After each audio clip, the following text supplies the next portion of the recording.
Hi everybody, once again welcome to this wonderful masterclass of Say Yes to Life. This is so that you can become empowered and trust yourself that when you do say yes, it's for you.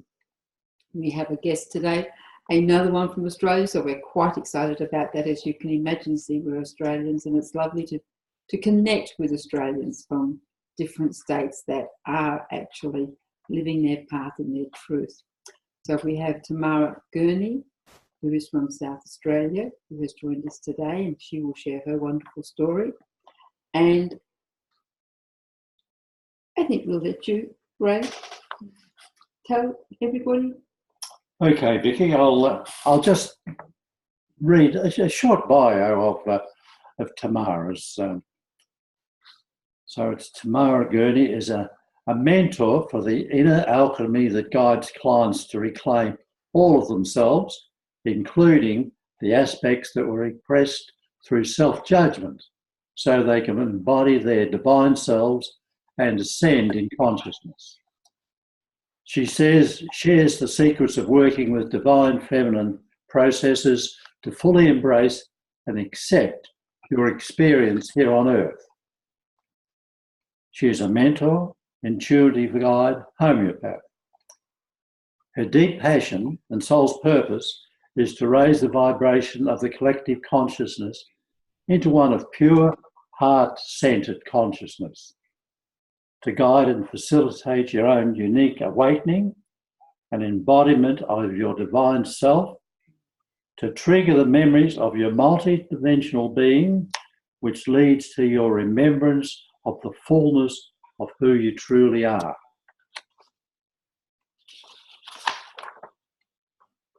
Tamara's work involves mentoring, intuitively guiding, truth-telling, and nurturing you with unconditional love and acceptance.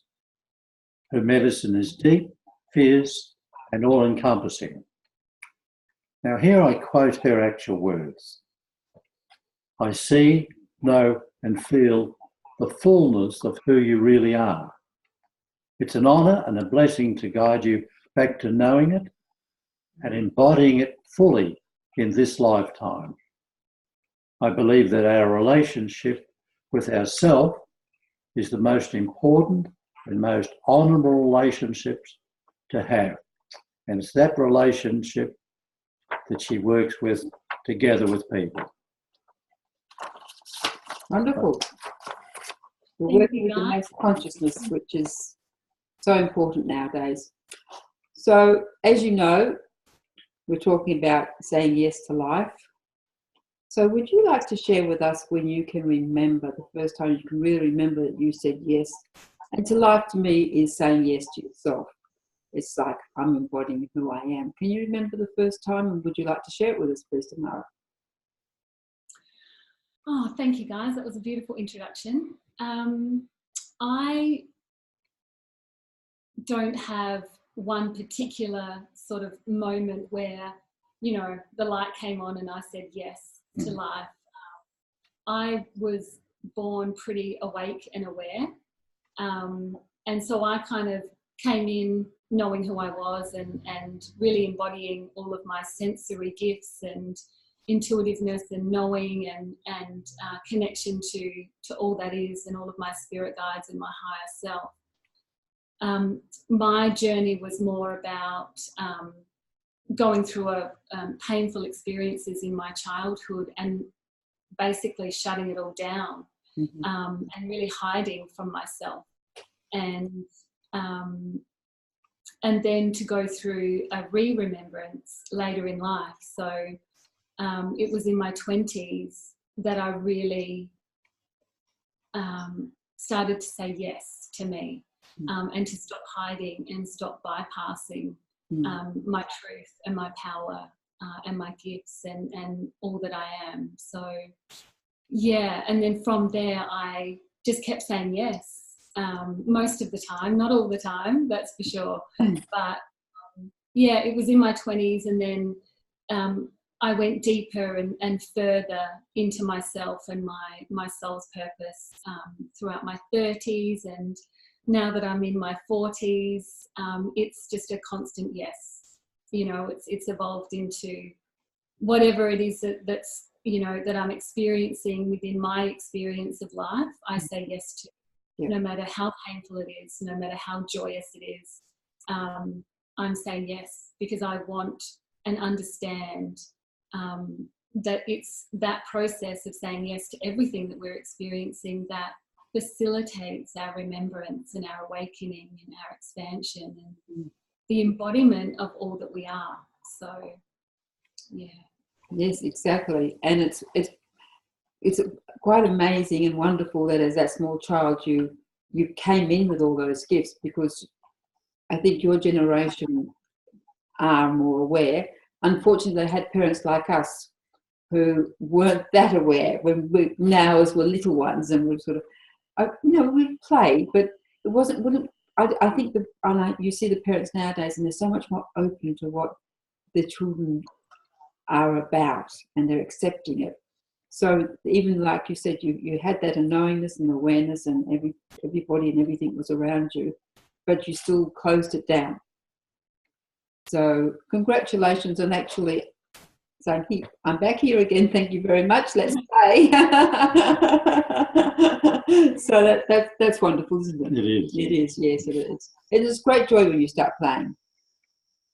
Yes, absolutely. And, you know, I don't think my higher self was prepared to let me hide any longer. No. You know, it was really life just came at me and started showing me that the more I hid from myself, the more I suppressed who I really am, and you know, tried to be someone I wasn't, the more life became painful. And the more painful it is, the more you're taken into yourself if you allow it. And I was just at that point in my own consciousness that I was prepared to open up to it, to really learn and to really receive the wisdom and the insights and the gifts and the guidance from myself, my higher self, and my I am present. So, and I'm very blessed to be working in a career and an industry where my job, it's not really a job, it's just an extension of who I am, but it absolutely facilitates my own awakening and remembrance, and vice versa, you know. And as I go through that, I then, you know, can teach and mentor that with other people and for other people. So I'm in a very blessed position, really. Well, I'm going to say you earned it, because you actually stopped and listened to yourself. Yeah. So that's I believe one of the secrets, or the key, is a lot of people say that you do stop and listen to yourself. And so much easier if we stop and start listening to what's happening around us, instead of having to have something traumatic or have to go through the dark night of the soul or something like that. It is a lot easier. And also, as you grow, teachers come there for you. As you grow, you are a teacher as well. So it's just like a ripple effect, isn't it? With your own growth and those that you are mentoring and showing the way. So is there anyone in particular you feel that really made a difference to you? I knew you were going to ask me this question. She's psychic as well. Yes. I am. Takes one to know one. Yeah, it does. And it's going to sound really strange, but no, I've never had a mentor, and I've never really looked up to anyone in aspiration of I want to be like that, or I'm learning from that person. It's been a really, really, really lonely path for me, but I know that I designed it that way for me. So it hasn't been a negative experience. It's just that it's taught me to be my own mentor. It's taught me to, like you said, absolutely 100% listen to my own guidance and rely on that beautiful channel that is meant for me, so that I can then pass that on to the collective consciousness and to my clients and affect everyone around me. So I've been my own influence and my own guide, sometimes to my own detriment and sometimes, you know, with absolute expansion.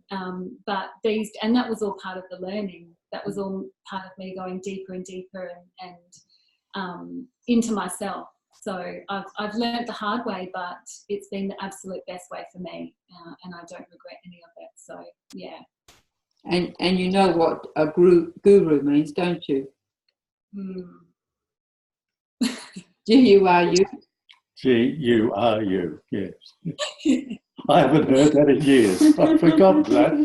and that's something I'm a bit like you, so I understand completely. I don't look up to people in as much. I will respect what they're doing, obviously, but fawning over somebody, I don't know if that's a universal word that people use, but fawning over somebody because who they supposedly are, they're up there and I'm still down here. No, I agree with you. It comes from within. Absolutely. And you can listen and read a book or listen to even people like ourselves and take something there. But I certainly don't want people will know, oh, here she comes, or anything like that.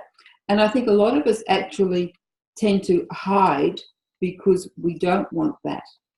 And we're not saying yes to that mass consciousness, which you now are saying yes to. Do you feel that's a fair assumption to make with you?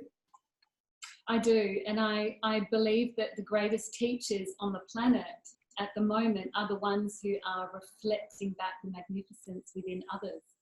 And, you know, that to me is the absolute most powerful thing you can do for someone, is to show them and to teach them and to guide them to see themselves as the greatest, most empowered form of guidance and knowledge and wisdom and healing.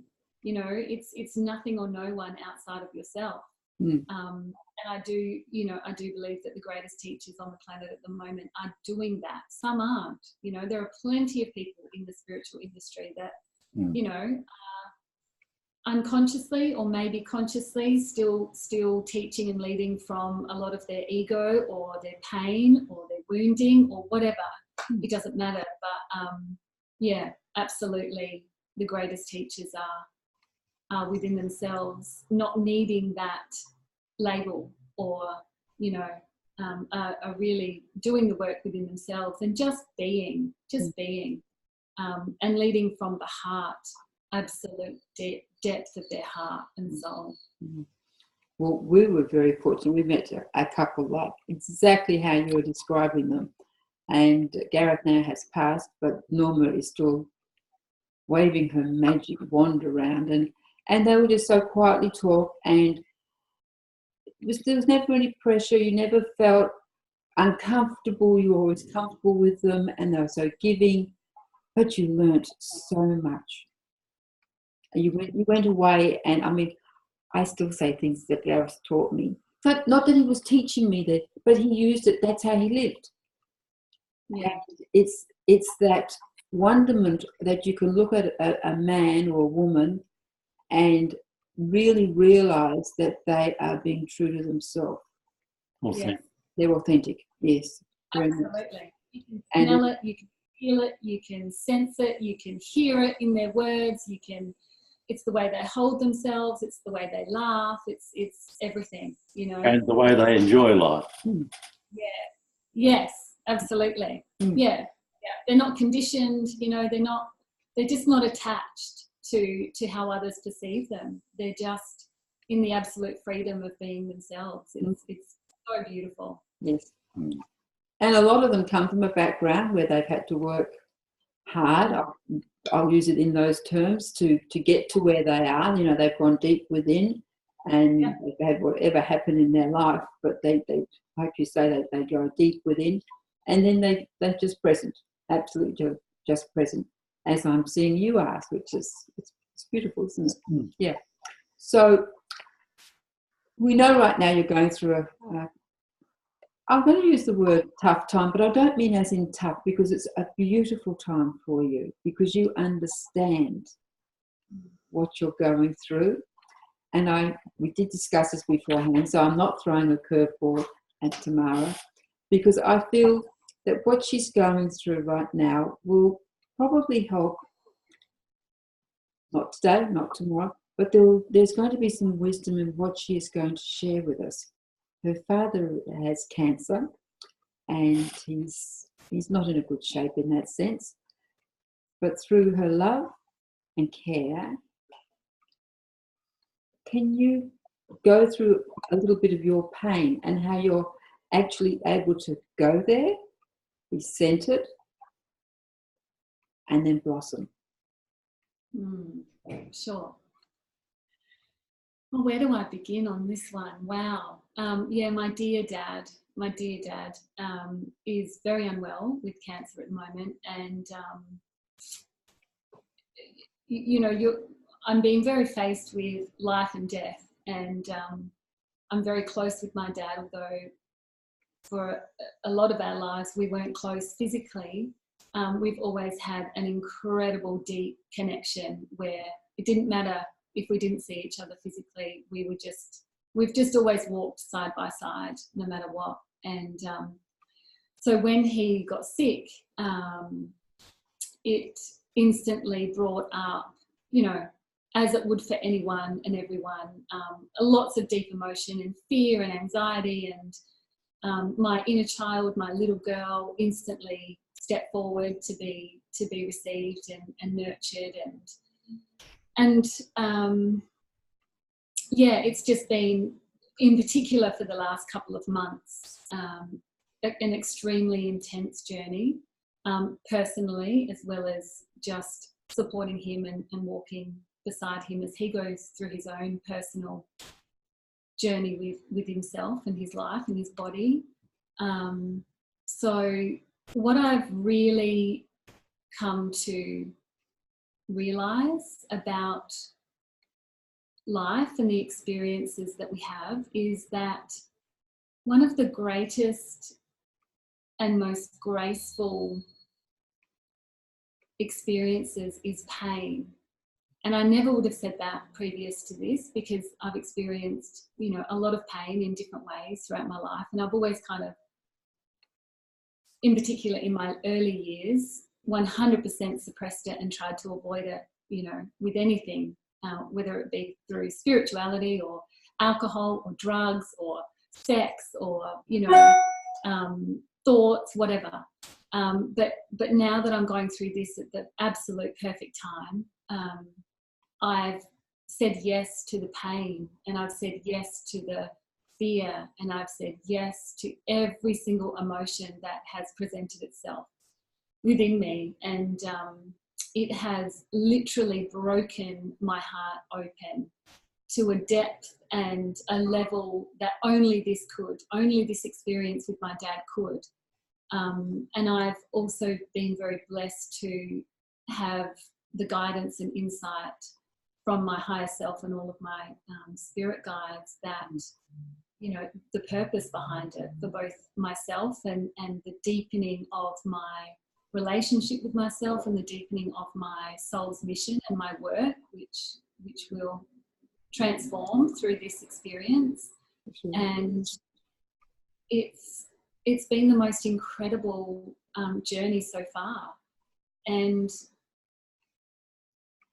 if we could all just say yes to everything, just if it's in your experience and it's within your heart, and it's whether it be an emotion or a circumstance that presents itself, just say yes to it and allow it to gift you the wisdom and the expansion and the remembering. Because I've through saying yes to the pain and having my heart literally broken open, I've remembered so much of who I really am, and I've been taken so deep into my soul and the depth of my heart that I've found so much grace and so much unconditional love.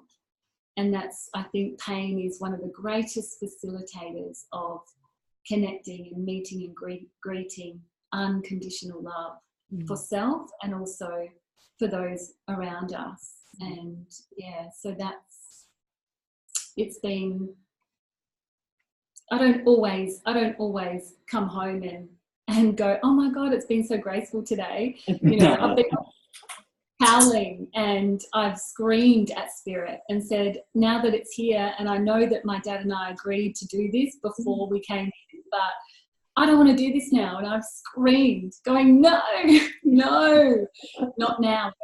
I don't want to do it. I know I said yes to it, but I don't want to do it. So it's not that it's all graceful in the experiencing of it, but there's such a deep inner knowing of why and how and what's on the other side of it.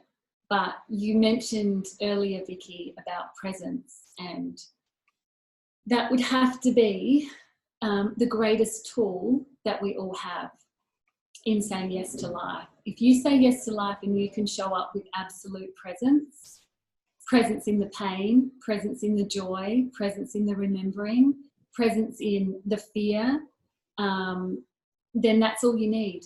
That is all you need. You just have to be really present within yourself and listen and feel everything. That's what Spirit has told me over and over again. Just keep feeling. Meet it. Show up to that pain and feel it. You don't have to analyze it. You don't have to do anything with it. You don't have to know what it means or where it's coming from or why it's been triggered. You just have to meet it and allow it to move through that incredible inner alchemy process that happens when you surrender and say yes. So, yeah. Oh, beautiful. Thank you.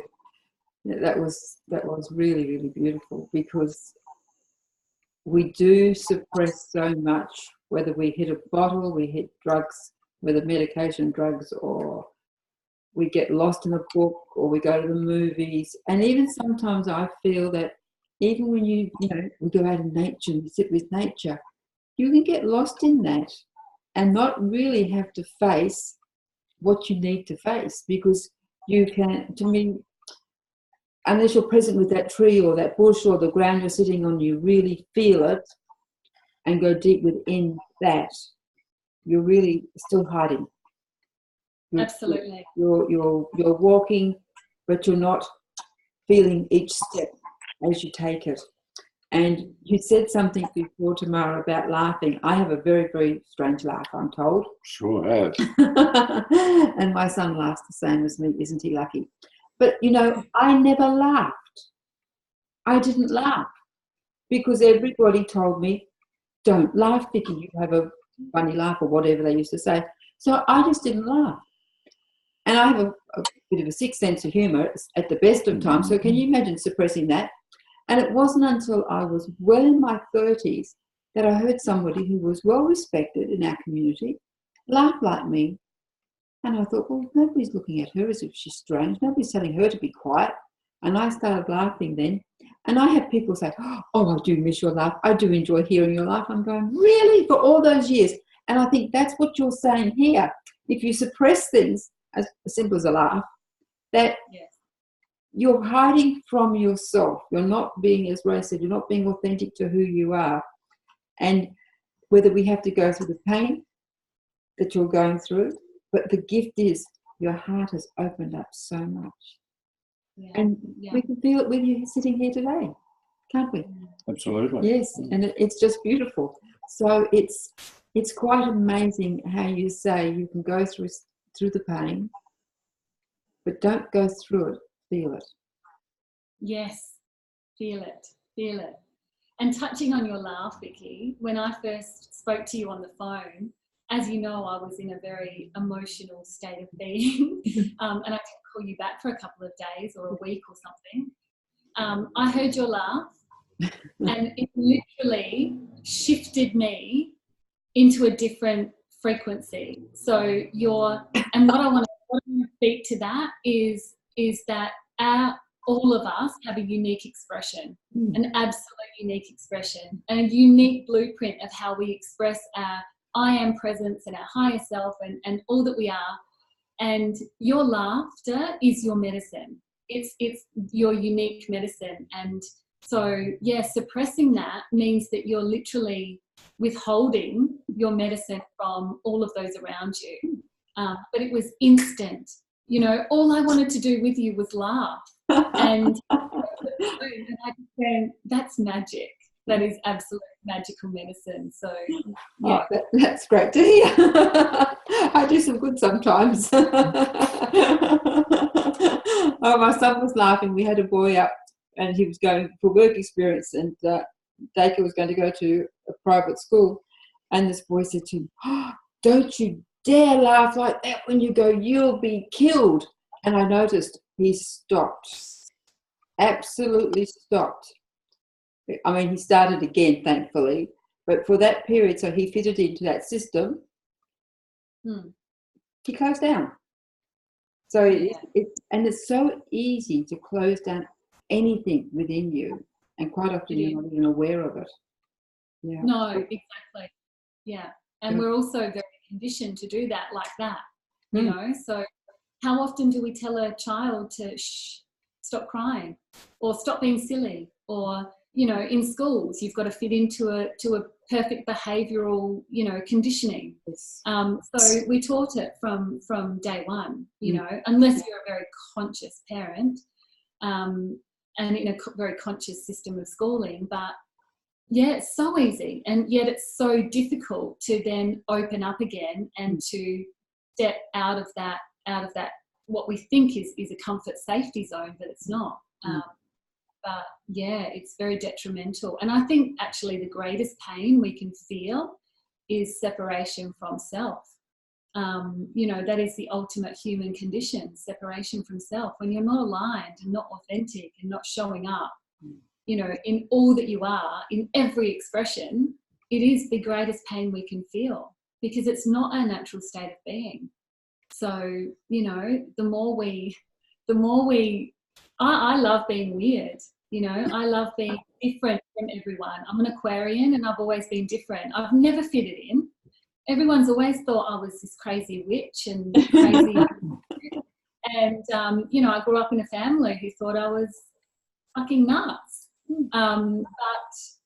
You know, and that was really difficult. But now I absolutely celebrate it. I don't want to be like everyone else. I don't want to fit in.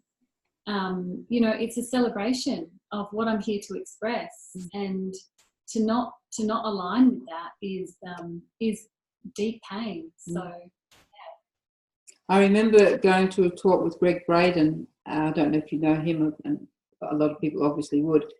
And there's about 350 of us in the auditorium in WA University. And he stood on stage. But to begin with, he was just mingling with us all and chatting. We're going, wow, that's pretty neat. And then he just went on stage and he said, thanks for being in Perth, blah, blah, blah. He said, what do you all have in common? And we looked at each other. And of course, some friends are sitting together, etc. And we and he said, you were always the different one in the family. And how true is that? And anyone you talk to, you will be different. You will be unique for who you are. So it's that uniqueness which really is, like you say, your blueprint, your key, or whatever term, it's just a term anyway. But that's who you can be in that sense, yes. So thank you for sharing your journey with your dad. How is he taking it from his perspective as the daughter? How is he taking it? He's taking it really well, actually. He's still got a lot of fight left in him, but I've noticed that sometimes I feel like he wants to show up with that fight to save us pain or to make us feel more comfortable, or so I've had to be courageous enough to have conversations with him around that and just say, Dad, whichever way this goes, it's absolutely okay, and it doesn't mean that you've given into the cancer or you've given up. If you decide to pass over, it's absolutely okay. And you know, none of us are going to be disappointed in you. It's between you and your heart and your soul. You know, this is your journey, your personal journey, and you're writing this script. You know, it's not for anyone else. It's not about anyone else. You know, so but he's been really good. I've really seen a different. I've connected with a different level of him throughout this, because we've spent a lot of time alone, and you know, I'm with him every day in the hospital, and there's never anyone else around, you know, apart from the nurses and doctors that come in. So I've seen a lot of grace in him. He's an you know, old farmer. He's been on the land his whole life, so he's not the most graceful.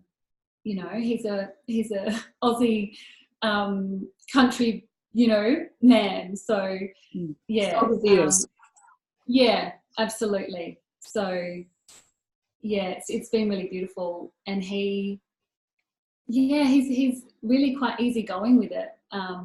There's been a lot of emotion, which he doesn't normally show, which has been just beautiful, and a lot of him allowing me, like encouraging me to hold him and cry, which, you know, wouldn't normally happen often. Yeah. But yeah, so I think from what I've witnessed in him, he's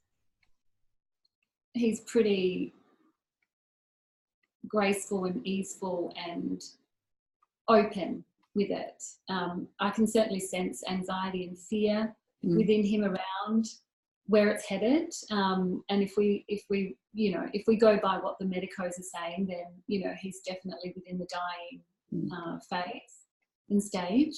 And that may or may not be, you know, within the next few weeks, or it could be, you know, within the next few months, or, but then there's a part of me that says, well, you know, he could turn it all around, you know, anything's possible. But that's also me being very hopeful as well as a daughter. So yeah, but it's up to him. Yeah. I do feel it is really positive that you're saying whatever he decides to go, it's his choice, and not to stay or go because of anyone else. I've been doing funeral services for nearly 30 years, and I've seen so many people that have a job passing over because the family don't want them to go. They haven't given them permission to go. And it's so beautiful when people are told. Yeah, it is. Your choice, and we're happy, whatever you do, it's great, it's your choice, and And there's that fear around death as well, allowing, and I'm not sure how you can get that through to somebody not to be scared of death. A dear friend of Ray's died, and he should have died many, many years ago. But he held on and held on and held on, and then he passed. And about a week later, he popped on the end of the bed and he said, "Gee, I wish I'd known it was so easy today. He started done it ages ago." Oh, okay. And he popped out again. Oh, okay. But yeah, he was being held, wasn't he? And he was scared of dying. Yes. Basically, and a lot of us are.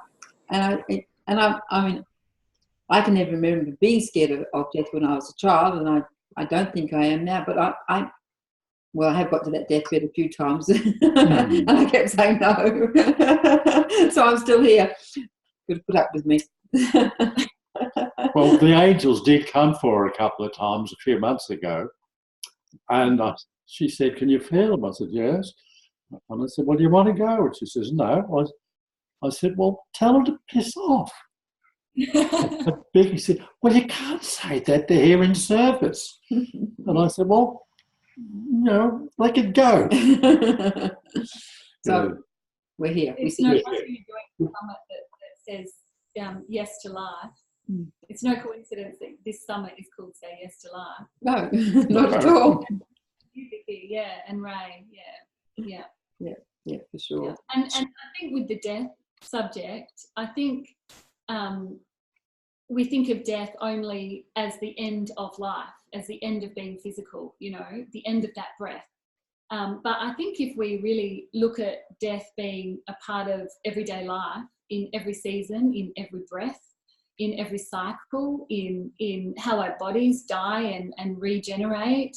Death is within every single moment that we live. So it's the beautiful yin and yang to our everyday existence. And I think if we can embrace that, then I think people would be less fearful of death in terms of transitioning from the physical body to pure consciousness. So and I've been blessed to pass a few people over, and it's been the most profound experience ever.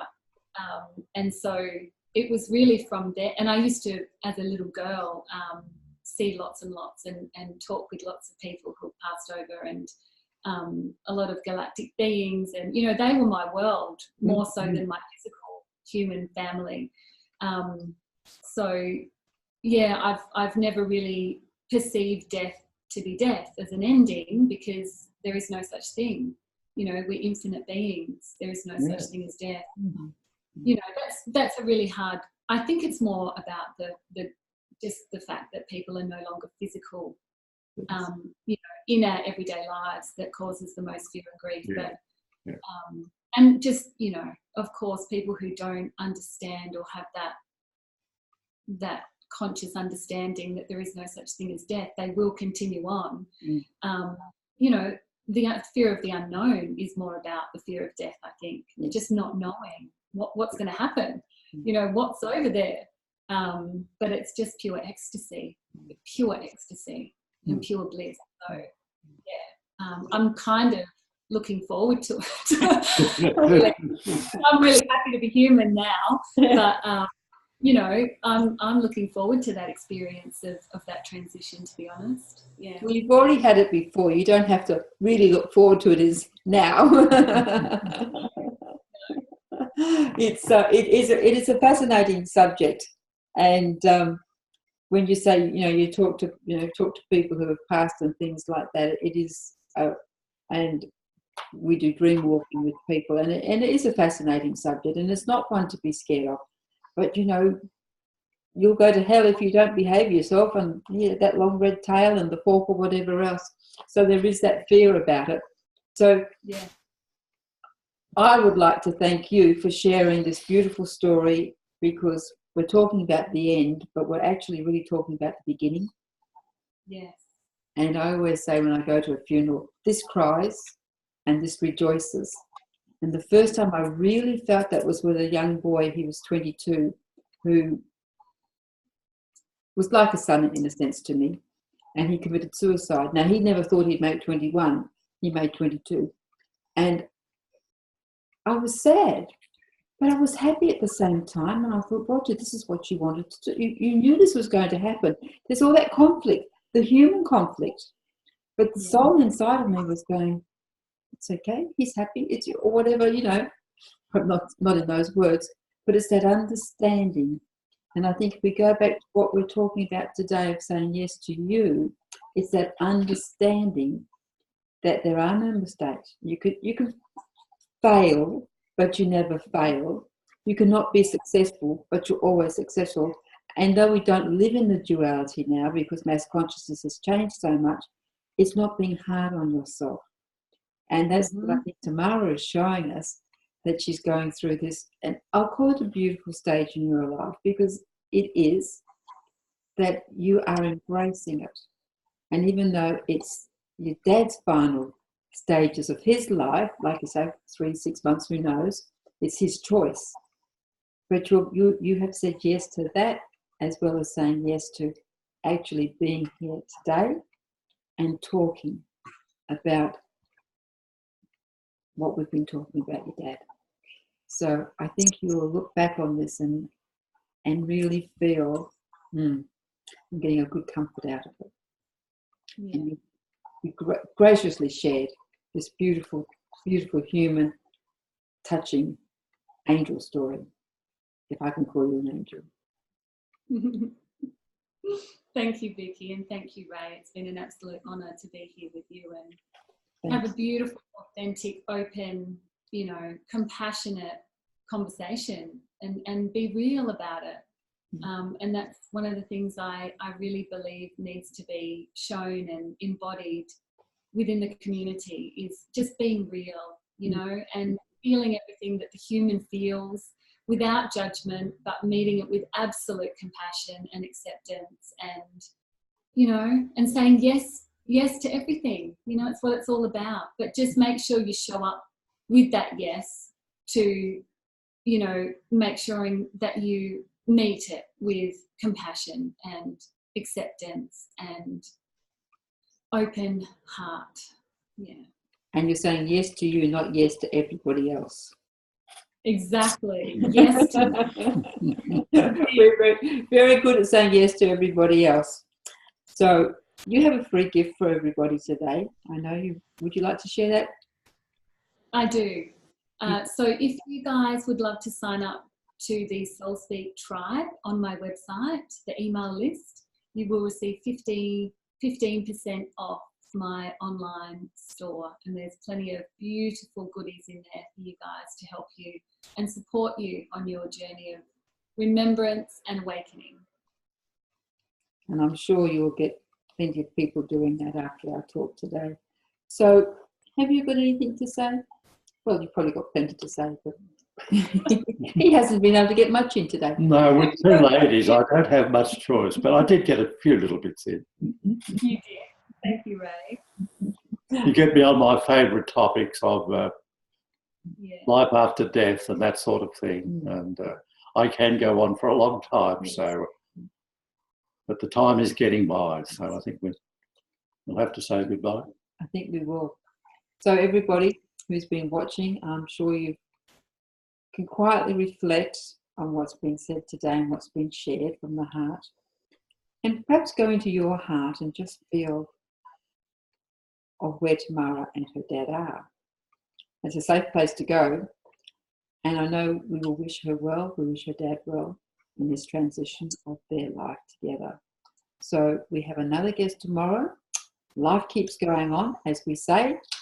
So we look forward to you joining us tomorrow. And not too sure who it is, but we will find out. We'll let you know. Okay. Thank you very much, Tamara, for joining us. It's been an absolute delight talking to you. Thank you. Thank you. Thanks, Tamara. Bye, guys. Bye-bye. I'm trying to get my little mouse to work, everybody. That's why you can still see us. My cat's not here.